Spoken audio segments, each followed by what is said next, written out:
இந்த வீடியோல நம்ம பார்க்க போறது அறிமுக இயக்குனர் அப்பாஸ் ரஹ்மான் டைரக்ஷன்ல உரியடி விஜயகுமார் நடிச்சிருக்கிற ஃபைட் கிளப் திரைப்படத்தோட விமர்சனம். இந்த படத்தோட கதை என்னன்னா, ஹீரோ செல்வா ஒரு மிகப்பெரிய ஃபுட்பால் பிளேயர் ஆகணும்னு நினைக்கிறாரு. படத்தோட முதல் சீன்ல செல்வாவும் அவரோட ஃப்ரெண்ட்ஸும் காலேஜ்ல எக்ஸாம் எழுதிட்டு இருக்காங்க.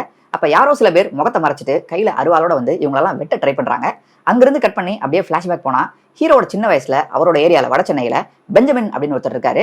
அவர் தான் அந்த ஏரியா பசங்களெல்லாம் கஞ்சா வன்முறை கத்தின்னு போகாம அந்த பக்கம் போகலாம் பாத்துக்கிறாரு. அந்த பசங்களுக்குலாம் ஃபுட்பால்ல ட்ரைனிங் கொடுக்குறாரு. அப்படி அந்த குரூப்ல ட்ரெயின் ஆன ஒருத்தர் தான் ஹீரோ செல்வாவும். ஆனா தங்களோட கஞ்சா பிசினஸ்க்கு இந்த பெஞ்சமின் இடைஞ்சலா இருக்காருன்னு சொல்லி அவரை ஒரு கும்பல் போட்டு தள்ளிடுறாங்க, கொடூரமா கொலை பண்ணிடுறாங்க. அதுக்கப்புறமா அந்த கும்பல் அவங்களோட கஞ்சா பிசினஸ்லையும் அரசியல் பதவியிலையும் பயங்கரமா டெவலப் ஆயிடுறாங்க. அந்த ஏரியா முழுக்க எல்லா பசங்க கையிலையும் ஒண்ணு கஞ்சா இருக்கு, இல்லைன்னா கத்தி இருக்கு. ஸ்கூல் காலேஜுக்கு போகாம படிக்காம அடிதடி சண்டனே சுத்திட்டு இருக்காங்க. இப்படி ஒரு சூழல்ல வளர்ற ஹீரோ அவர் ஆசைப்பட்டபடி ஃபுட்பால் பிளேயர் ஆனாரா இல்லையா, இல்ல கத்தி கஞ்சா வன்முறைன்னு அவரும் இந்த சூழலுக்குள்ளே சிக்கிட்டாரா? முதல் சீன்ல அவரை வெட்ட வந்தவங்க யாரு, அவரோட மென்டார் பெஞ்சமினை கொலை பண்ணவங்க யாரு, அவங்களுக்கும் ஹீரோவுக்கும் என்ன சம்பந்தம், இவங்களுக்கு இடையில என்ன நடந்துச்சு அப்படின்னு பல விஷயங்கள் சுத்தி நடக்குது இந்த ஃபைட் கிளப் படத்தோட கதை. நடிகர் சங்கர் தாஸ், இவர் நீங்க நிறைய படங்கள்ல சின்ன சின்ன வில்லன் ரோல்கள்ல சப்போர்ட்டிங் கேரக்டர்ஸ்ல கண்டிப்பா பார்த்திருப்பீங்க. இந்த படத்துல இவர் கிருபா அப்படிங்கிற ஒரு முக்கியமான ரோல்ல வர்றாரு. வில்லத்தனமான காட்சிகளை விட இவர் கன்னிங்கா பண்ணக்கூடிய சில விஷயங்களை விட பஞ்சாயத்து பண்ணி வைக்கிறது, மத்தியஸ்தம் பண்ணி சண்டை போட வேணாம் அப்படின்னு சொல்லிட்டு ரெண்டு குரூப்லையும் சொல்றது, இந்த மாதிரி காட்சிகள்ல ஒரு லோக்கல் கவுன்சிலரை இல்லைன்னா ஒரு லோக்கல் எம்எல்ஏவை அப்படியே நம்ம கண்ணு முன்னால நிறுத்துறாரு. அடுத்தது ஜோசப்பா நடிச்சிருக்கிற அவினாஷ் ரகுதேவன். இவர் நீங்க இதுக்கு முன்னால ஜில்ஜன் ஜக், மாரிட்டு இந்த மாதிரி படங்களை பார்த்துருக்கிறதுக்கு வாய்ப்பு இருக்கு. இந்த படத்தோட கதையே இவரை சுத்தி தான் நகருது. அந்த அளவுக்கு ஒரு பிவோட்டல் கேரக்டர். இந்த படத்தோட ஆரம்பத்துல இருந்து இறுதி வரைக்கும் வரக்கூடிய எல்லா பிரச்சனைகளுக்கும் காரணமான ஒருத்தரா நடிச்சிருக்காரு. எல்லா இடத்துலையும் கொளுத்தி போட்டுட்டு அமைதியா உட்கார்ந்து இருக்கிற ஒரு சகுனி டைப் கேரக்டர்ல ரொம்ப நல்லா பண்ணியிருக்காரு. குறிப்பா முதல் பாதியில சில காட்சிகளையும் செகண்ட் ஹாஃப்ல ஹீரோ கிட்ட பேசுற ஒரு சீன்லையும் இம்ப்ரெசிவான ஒரு பெர்ஃபார்மன்ஸ் கொடுத்திருக்காரு.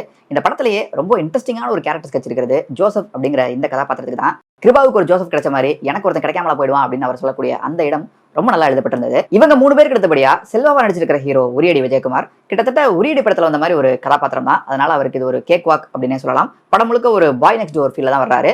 பஸ் நிக்கிற வரைக்கும் பொறுமையா தம் அடிச்சிட்டு இருந்துட்டு பஸ் கிளம்புறப்போ துரத்திட்டு போறது, செகண்ட் ஹாஃப்ல குடிக்க மாட்டேன் அப்படின்னு சொல்றது, போலீஸ் ஸ்டேஷன் சீன்ல காம்ப்ரமைஸ் வேணாம் அப்படின்னு சொல்றதுன்னு நிறைய மாஸ் மூமெண்ட்ஸ் இருக்கிற காட்சிகளை அதை கரெக்டா டெலிவர் பண்ணிருக்காரு. இந்த 4 முக்கியமான கதாபாத்திரங்களை தாண்டி வில்லனோட மச்சான் கார்த்தியா நடிச்சிருக்கிற சரவணவேலும் அந்த கதாபாத்திரம் என்ன டிமாண்ட் பண்ணுதோ அதை கரெக்டா பண்ணிருக்காரு. இந்த படத்தோட மிக முக்கியமான பிளஸ் பாயிண்ட், இந்த படத்தோட தூண் மாதிரி இருக்கிற விஷயம் எதுனா அட்டகாசமான மேக்கிங்.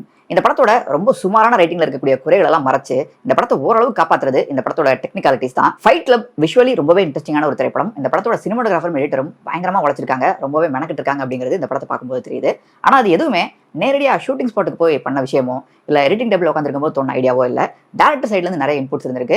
ரைட்டிங் ஸ்டேஜ்லயே ஸ்கிரீன் பிளே எழுதும் போது இந்த விஷயங்கள் எப்படி இருக்கணும், சினிமாட்டோகிராஃபி எப்படி இருக்கணும், கட்ஸ் எப்படி இருக்கணும் அப்படிங்கறத யோசிச்சு ரொம்ப கிரியேட்டிவா பண்ணிருக்காங்க. இன்ட்ரோலப்ப வர ஃபைட் சீன், அடிபட்ட பையனை பாக்குறது கிருபா வரும்போது பாத்ரூம்குள்ள நின்று ஜோசப் ஒட்டு கேட்கிற அந்த சீனோட லைட்டிங், போலீஸ் ஸ்டேஷன்ல மேல இருந்து கீழே இறங்கி வந்துட்டு அதுக்கப்புறம் கீழ இருந்து மேல போயிட்டு மறுபடியும் மேல இருந்து கீழே வரக்கூடிய அந்த சிங்கிள் ஷாட், ஹீரோட இன்ட்ரோ சீன்ல ஹீரோட ஃப்ரெண்ட்ஸ் 4 பேரும் ஆட்டோ விட்டு கீழே இறங்குறது, இந்த மாதிரி நிறைய காட்சிகள்ல ஒளிப்பதிவாளர் லியோன் பிரிட்டோட கேமரா ஒர்க் பிரமாதமா இருந்தது. இந்த மொத்த படத்தோட நான் லைனர் கட்ஸ், கடைசியில ஹீரோ 2 பேரை போட்டு அடிக்கிறத மாத்தி மாத்தி காட்டுற அந்த இன்டர் கட்ஸ்னு நிறைய இடங்கள்ல எடிட்டர் கிருபாகரன் கவனத்தை இருக்கிறாரு. அண்ட் இந்த படத்துல ஒவ்வொரு 1/4 மணி நேரத்துக்கும் வர்ற எல்லா சண்டை காட்சிகளுமே எக்ஸைட்டிங்கா இருந்தது. மொத்தத்துல இந்த ஃபைட் கிளப் திரைப்படம் எப்படி இருக்குன்னு கேட்டீங்கன்னா ஒரு 3-4 மாசான மூமெண்ட்ஸ் நல்லா ஒர்க் அவுட் ஆயிருக்கு. படத்தோட சண்டை காட்சிகள்லாம் நல்லா இருக்கு, மேக்கிங் அட்டகாசமா இருக்கு.